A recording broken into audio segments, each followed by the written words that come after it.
Overthinking rarely announces itself as a problem. It disguises itself as intelligence. You tell yourself you're being careful, responsible, analytical. You replay conversations not because you are anxious, but because you want clarity. You imagine future outcomes not because you are afraid, but because you want to be prepared. You revisit decisions not because you doubt yourself, but because you value precision. But what if the very habit you believe makes you sharp is quietly exhausting you? Most people never realize this. Overthinking is not deep thinking. It is uncontrolled rumination. And rumination does not strengthen the mind. It drains it. There is a difference between reflection and repetition. Reflection seeks understanding, then moves forward. Rumination circles endlessly around the same thought, searching for certainty that never arrives. One builds clarity, the other builds tension. Watch what happens when you replay a conversation in your head. At first you are evaluating, then you are correcting, then you are defending. Soon you are rewriting the entire exchange. The body reacts as if the moment is happening again. Stress rises, emotion amplifies. Nothing in reality has changed, yet internally, everything feels unsettled. Overthinking feels productive because it creates the illusion of control. If you analyze long enough, perhaps you can eliminate uncertainty. If you anticipate every outcome, perhaps you can avoid disappointment. If you examine every detail, perhaps you can prevent failure. But uncertainty is not removed by thinking more. It is prolonged. The hidden cost of rumination is subtle at first. Fatigue, hesitation, difficulty sleeping, decision paralysis, emotional sensitivity. Over time, it erodes confidence. You begin to distrust your own conclusions because there is always another angle to consider. Overthinking does not sharpen your mind. It fragments it. The Stoics understood something most people overlook. Peace does not come from multiplying thoughts. It comes from governing them. If your mind cannot stop turning, it is not stronger. It is untrained. And unless that pattern is interrupted, the quiet loop of rumination will continue shaping your days. The day begins before you even leave your bed. You wake up and the mind is already moving. A message you sent last night lingers. Did it sound confident enough? Was that sentence too direct? The conversation is replayed, adjusted, rewritten. Nothing has happened yet, but tension has already entered the body. You move through your morning routine with a quiet hum of background analysis. An upcoming meeting surfaces in your thoughts. You imagine possible questions, then imagine possible mistakes. Preparation quietly shifts into prediction. Prediction shifts into fear. At work, someone's tone feels slightly off. It might be nothing. Yet your mind does not leave it alone. Did they seem distant? Did you say something wrong yesterday?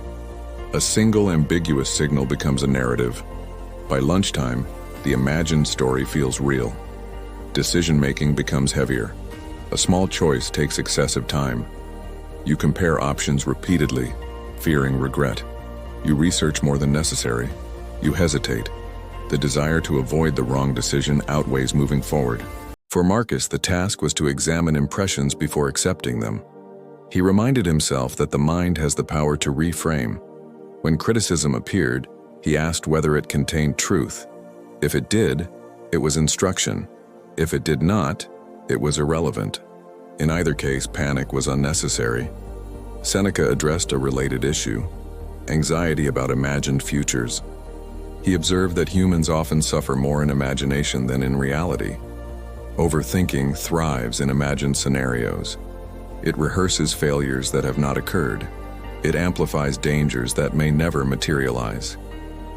The Stoic approach was not to suppress thought, but to discipline it. They practiced distinguishing between what is happening and what is being projected. They separated facts from fears. This distinction is crucial. Reflection evaluates what occurred and extracts lessons. Rumination repeatedly revisits what cannot be changed. Reflection prepares for action. Rumination amplifies anxiety.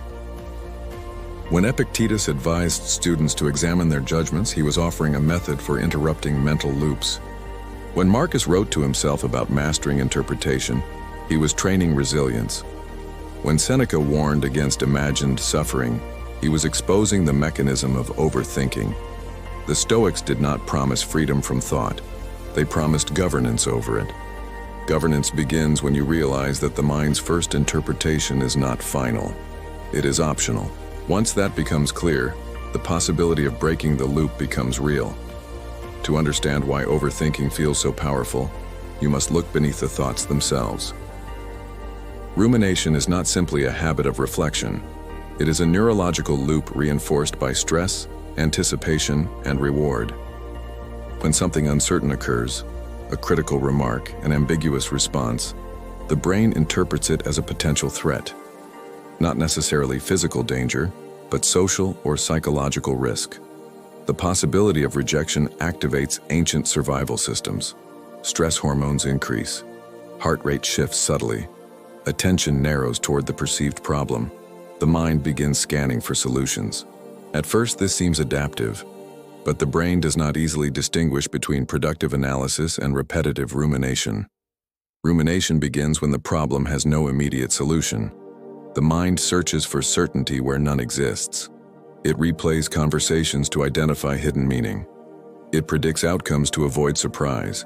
It imagines alternate versions of events. Here is where the loop strengthens. Every time you revisit the same scenario, the brain reinforces the neural pathway associated with it. The temporary reward is the illusion of control. Dopamine rises because the brain is engaged in problem-solving behavior. Over time, the brain learns that uncertainty triggers rumination automatically. The loop becomes conditioned. Stress hormones intensify the cycle. Cortisol, released during perceived threat, heightens vigilance. The mind becomes more alert to potential danger. This heightened vigilance encourages further scanning and analysis. The more you ruminate, the more your nervous system remains activated. The more activated it becomes, the harder it is to disengage. Cognitive distortions add fuel. The mind exaggerates consequences. It assumes negative intent. It overestimates the probability of worst-case scenarios. These distortions feel convincing because stress narrows perspective. The brain prioritizes potential risk over balanced reasoning. The result is mental amplification. A small event becomes symbolically large. A single comment becomes a narrative about identity. A delayed message becomes evidence of rejection. The loop strengthens because each repetition feels urgent. Neuroscience shows that the default mode network, the brain system active during self-referential thinking, becomes highly engaged during rumination. This network is responsible for reflecting on the past and imagining the future. When unregulated, it drifts toward repetitive self-evaluation and worry. The Stoics recognized this dynamic without technical language. They understood that impressions arise automatically, but assent is optional. The first thought may not be chosen. The decision to follow it repeatedly is. Rumination persists because the brain believes it is preventing harm. It assumes that continued analysis increases safety. In reality, excessive rumination decreases clarity. It drains cognitive resources and heightens anxiety. The empowering truth is that neural pathways are not fixed. Just as repetition strengthens rumination, deliberate interruption weakens it. When you recognize the cue and refuse to engage the routine, the pathway gradually loses dominance. Brief pauses reduce cortisol activation. Redirected attention decreases the reinforcement cycle. Challenging distorted interpretations restores perspective. With practice, the brain learns that uncertainty does not require endless analysis. Rumination feels automatic because it has been rehearsed, but rehearsal can be redirected. The Stoic practice of examining impressions parallels modern cognitive reframing. Both involve questioning the initial interpretation before accepting it. Understanding the neuroscience does not remove discomfort instantly. It clarifies the mechanism, and clarity reduces fear. Overthinking is not proof of depth. It is evidence of an untrained response to uncertainty. Once you see the machinery at work, you can begin to disengage it. The loop is reinforced through repetition. It is dismantled the same way. Awareness becomes the first interruption, and interruption becomes the beginning of mental freedom. At first glance, reflection and rumination look identical. Both involve thinking. Both revisit events. Both attempt to understand outcomes, yet beneath the surface they move in opposite directions. Reflection is deliberate. Rumination is compulsive. Reflection asks, what happened and what can I learn? It seeks clarity. It gathers information, extracts insight, and then moves forward. Once the lesson is identified, the mind releases the event.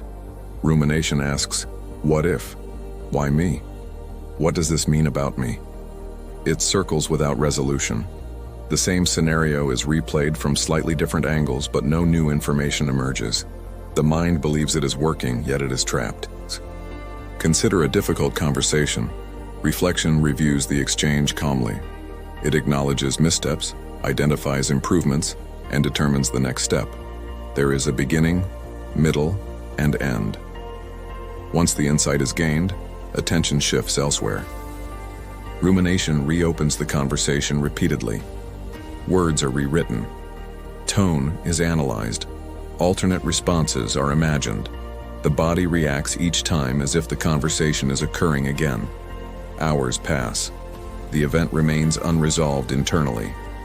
The difference lies in intention and closure. Reflection is goal-oriented. It serves decision-making. It reduces uncertainty. Rumination seeks certainty where certainty cannot exist.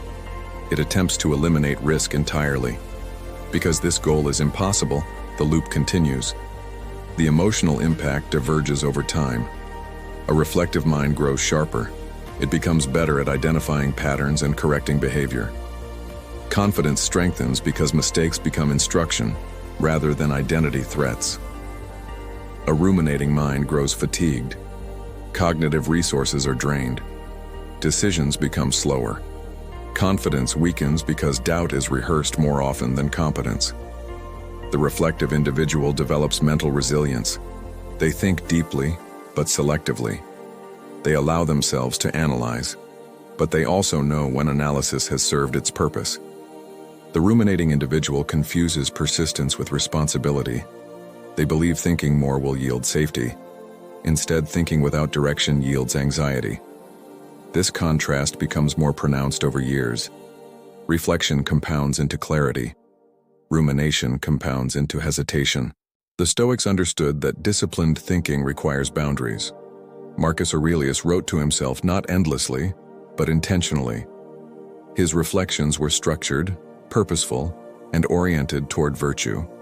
He did not spiral in self-condemnation. He examined, corrected, and moved forward. Overthinking is not proof of intelligence, it is proof that the mind lacks limits. The question, then, is not whether you think deeply. It is whether your thinking serves you or consumes you.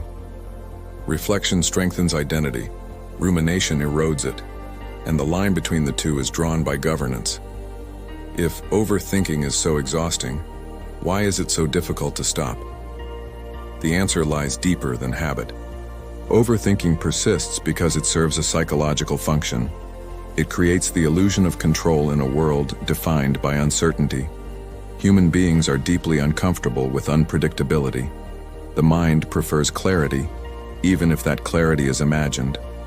When outcomes remain uncertain, rumination begins its work. It attempts to predict every possibility. It analyzes every variable. It searches for certainty in places where certainty does not exist. Fear of uncertainty is often misinterpreted as responsibility. You tell yourself that you are preparing, that you are being cautious. Yet beneath the analysis is anxiety. The mind believes that if it can anticipate every negative outcome, it can prevent it. This belief keeps the loop alive. There is also the need for control. Many individuals tie their sense of security to their ability to manage outcomes. When something falls outside their influence, a delayed response, an unexpected setback, the mind attempts to regain control through thought. If action cannot change the event, perhaps thinking harder can. The ego strengthens this pattern. Ego is not arrogance, it is attachment to identity. When something challenges your competence or worth, the ego interprets it as threat. Overthinking becomes a defense mechanism. The mind rehearses scenarios to protect self-concept. It revisits moments to ensure no flaw went unnoticed. Cultural reinforcement amplifies the cycle. Modern society often equates constant mental engagement with productivity. Rest is viewed as laziness. Silence feels unproductive. The more you think, the more diligent you appear. Few environments encourage disciplined mental restraint. Social media intensifies comparison. Exposure to curated success stories increases self-evaluation. You begin to measure your trajectory against others. Overthinking becomes an attempt to correct perceived inadequacy. Each scroll can generate new material for rumination. Anxiety itself becomes self-reinforcing. When worry feels productive, letting go of worry feels irresponsible. Calm feels like negligence. The mind convinces itself that vigilance equals safety. Most people never realize this dynamic. They believe their thoughts are necessary. They assume that stopping would mean losing control. In reality, endless rumination erodes clarity and weakens decision-making. Stopping overthinking requires confronting something uncomfortable. You cannot eliminate uncertainty. You cannot control every outcome. You cannot guarantee perfection.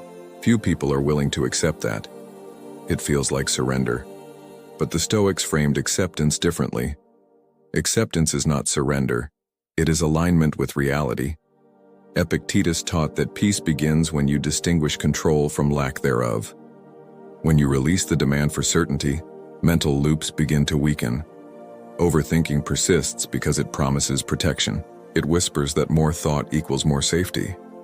Yet safety built on endless analysis is fragile. The elevation lies in choosing governance over compulsion, in accepting that disciplined thinking is stronger than constant thinking.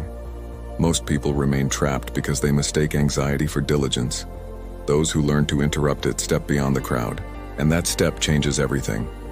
Understanding overthinking is important, but insight alone does not dissolve the loop. The Stoics built systems.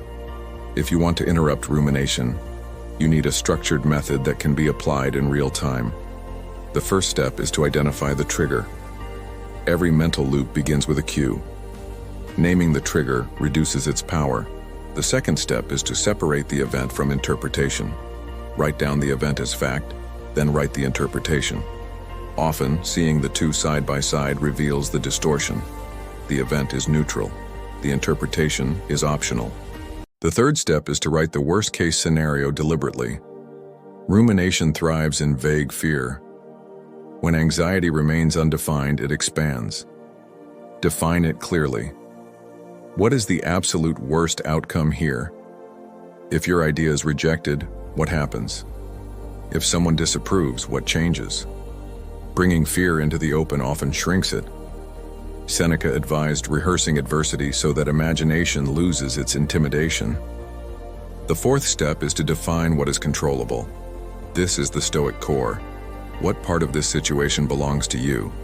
You cannot control another person's thoughts. You cannot control how quickly outcomes unfold. But you can control your preparation, your response, your next action. By redirecting attention toward agency, you weaken the urge to ruminate. The fifth step is to practice mental detachment. This does not mean indifference. It means observing thoughts without immediately endorsing them. When a fear arises, say, "This is a thought, not a fact." Marcus Aurelius trained himself to treat impressions as external objects entering the mind. He examined them before granting assent. You can do the same. The sixth step is deliberate redirection. Once the loop is identified and interrupted, shift attention intentionally. Engage in a concrete action. Begin a task. Move your body. Write a brief plan. Attention cannot remain in two places simultaneously. By redirecting focus to purposeful activity, you reduce the mental space available for rumination. Consider an example. You present an idea at work and receive minimal feedback. Later, you begin replaying the meeting. Identify the trigger. Lack of response. Separate event from interpretation. Silence does not equal disapproval. Define the worst-case scenario. The idea is not adopted. Define control. Refine the proposal. Ask for clarification. Practice detachment. Acknowledge uncertainty without dramatizing it. Redirect attention. Prepare follow-up questions. Each step interrupts the automatic loop. Another example, a friend replies briefly to a message. Anxiety rises. Identify the trigger. Separate fact from story. Write the worst case. Define control. Communicate directly if necessary. Detach from imagined narrative. Redirect attention to present activity. With repetition, this framework becomes internalized. The gap between thought and reaction widens. Rumination loses urgency because you have a method. The Stoic cure is not to eliminate thought. It is to govern it. Overthinking collapses when it encounters structure. Fear weakens when it is examined clearly. Anxiety reduces when control is clarified. The loop persists only when it remains unconscious. When you learn to interrupt it deliberately, the mind regains stability. Peace is not achieved by thinking more. It is achieved by thinking with discipline, and discipline, practiced consistently, becomes freedom. Interrupting rumination once is useful. Interrupting it consistently requires training. The Stoics did not rely on occasional clarity. They cultivated habits. Journaling is one of the most powerful practices. Marcus Aurelius used his private writings not as self-praise but as correction. Writing forces structure. When you put a thought on paper, it loses some of its intensity. Describe the event plainly. Then describe your interpretation. Seeing both clearly weakens distortion. Over time, this habit builds mental discipline. Negative visualization, known as premeditatio malorum, prepares the mind for uncertainty. Instead of fearing worst-case outcomes vaguely, imagine them calmly. Visualize criticism. Visualize delay.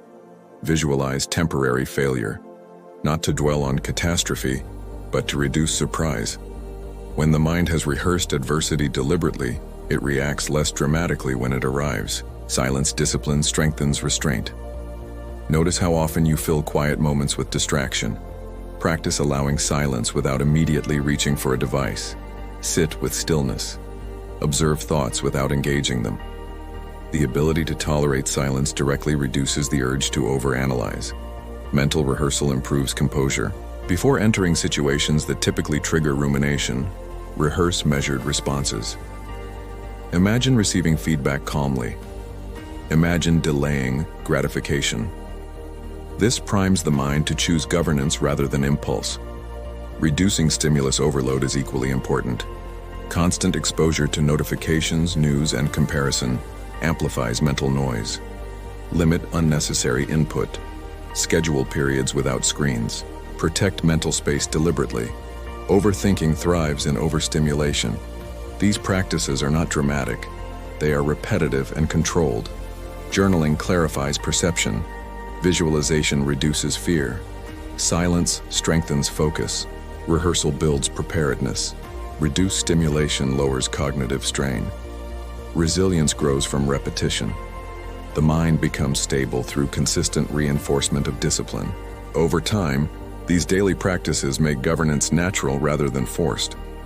The goal is not to eliminate thought, but to train it. And training, practiced daily, transforms fragility into steady strength. Managing thoughts is a technique. Governing them is an identity. At some point, the shift must move beyond strategies and into character. You are no longer someone who tries to stop overthinking. You become someone who governs the mind. The Stoics did not aim for occasional calm. They aimed for stable virtue. Wisdom allows you to examine impressions without surrendering to them. Instead of reacting to every thought as truth, you pause and evaluate. Wisdom separates fact from fear. Temperance restrains excess. It moderates the impulse to analyze endlessly. It reminds you that more thought does not equal more control. Temperance limits rumination before it expands. Courage sustains composure under uncertainty. It takes courage to accept that not every outcome can be predicted or controlled. It takes courage to let go of the illusion of certainty. Instead of spiraling through imagined futures, you stand steady within present reality. Justice directs the mind toward fairness, even toward yourself. It prevents self-condemnation from dominating interpretation. When mistakes occur, justice reframes them as learning rather than identity failure. When these virtues anchor your thinking, the mind shifts from reactive to governed. Thoughts still arise, uncertainty still appears, but you no longer chase every mental impulse. You observe, you choose. Externally, life remains unpredictable. Internally, your orientation changes. You stop asking, "How do I eliminate uncertainty?" and begin asking, "How do I respond to it wisely?" This is the Stoic transformation, not silence of thought, but mastery over it. Not suppression, but discipline. And when governance replaces compulsion, overthinking loses its authority. You are no longer trapped inside the loop. You become the one directing it. Mental clarity does not arrive dramatically. It compounds. Each time you interrupt a loop instead of feeding it, you conserve energy. Each time you separate fact from fear, you strengthen judgment. Over months, that discipline reshapes how you move through the world. Decisions become faster because hesitation no longer dominates. You no longer need to replay every possibility before acting. You evaluate, choose, and move forward. Regret decreases because choices are grounded in principle rather than panic. Emotional stability deepens as well. Criticism does not destabilize identity. Uncertainty does not provoke spirals. You experience stress, but it does not control you. Calm becomes consistent. Leadership presence follows naturally. Others sense steadiness. They trust those who are not ruled by mental turbulence. Authority emerges quietly from composure. The difference between clarity and rumination may appear subtle at first. Over time, it becomes decisive. Peace is not the absence of thought. It is the presence of governance. And governance, sustained long enough, becomes strength. Overthinking feels intelligent. It feels responsible. Yet left unchecked, it becomes a quiet form of self-sabotage. The Stoics understood that disturbance begins with interpretation, not events. When you learn to govern your thoughts rather than obey them, stability follows. You cannot eliminate uncertainty. You can train your response to it. A disciplined mind is not empty. It is directed. If this perspective helped you, subscribe to The Dark Stoic for deeper lessons in emotional control and practical Stoic philosophy for modern life.